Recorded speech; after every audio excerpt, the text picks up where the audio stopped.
Syederalun, 11 warga dengan vonis melanggar syariat Islam berupa judi dan bermesraan pada Senin tadi 1 Agustus 2016 dicambuk di muka umum yang berlangsung di Masjid Al-Furqan, Berawe, Banda Aceh.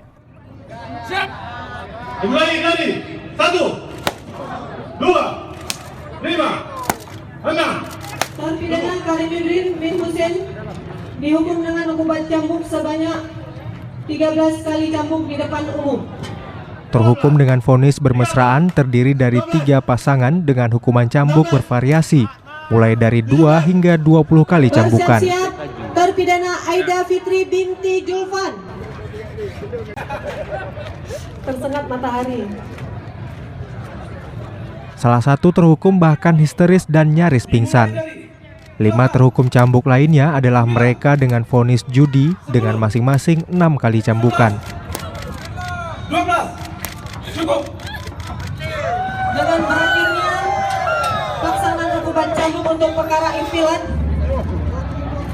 Dari Banda Aceh, Hari Mahardika, Serambi On TV.